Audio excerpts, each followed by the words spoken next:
unang nakita ko pagbukas ko ng aking CP para mag-sign on ay si Abby, naka-live. Mamaya punta dyan, magtatamsak ako.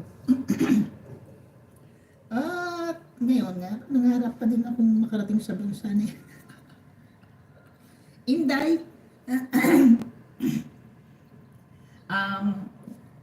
sasabihin ko sa iyo totoo, ang pag-asa mo na makapunta sa ganitong bansa ay dalawa, tatlong possible na pwede kang pumunta dito. Unang-una, mayroon kang employer na mag-sponsor sa iyo papunta rito. Okay. Pangalawa, mag-apply ka on your own. Kasi, hindi man dito ang mga health workers, mga caregivers, at saka mga nanny. Hindi man po sila. Hindi na masyado ngayon ang mga professionals. Kasi, ang bagong rules ngayon ng government dito, ng immigration, ay nag-develop sila ng mga professionals through mga estudyante. Kung meron kang ilang milyong piso, bilyon ang usapan dito para mag-aral dito, bibigyan ka ng student visa. Pag binigyan ka ng student visa dito, ay binibigyan ka rin at the same time ng working permit. Para habang nag-aaral ka, pwede kang kumita. At kahit kay student visa, magaling mabuti. Unang-una, magkaroon ako ng pakpak. O yun nga. At kahit kay student visa, pwede mong isama ang asawa mo. As long as you can financially afford. At yung asawa mo ay bibigyan ng working permit. Kasi may mga kaopisina akong gano'n. May working permit siya, so hindi siya citizen at hindi rin siya permanent residence. Kahit anong galing niya, hindi siya ma-promote. Bakit? Hindi siya permanent residence. Okay? Binigyan lang siya ng privilege na mag-work. Alright.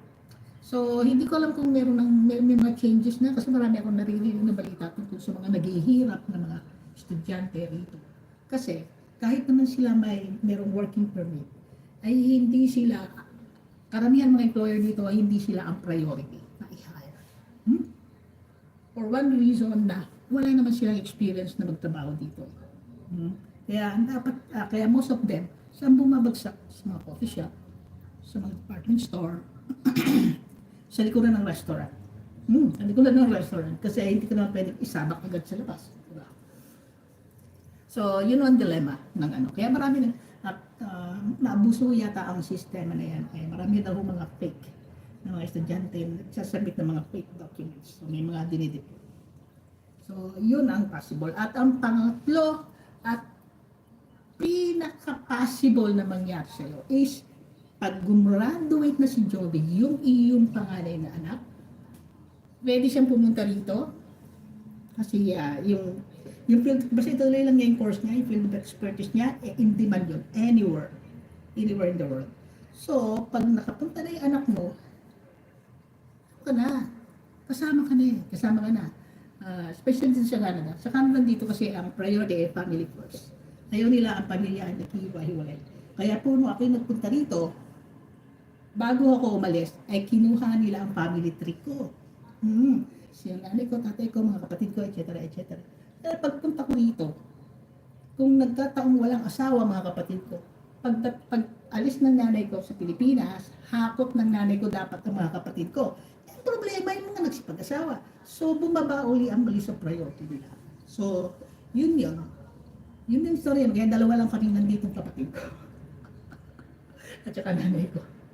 Ayun, Inday. So, Inday, ang pangarap ay dapat gawin mong inspirasyon. Dapat yan ang magtulak sa iyo para magsikap. Dapat tandaan mo yung wording ng Aries Virgo, nandun.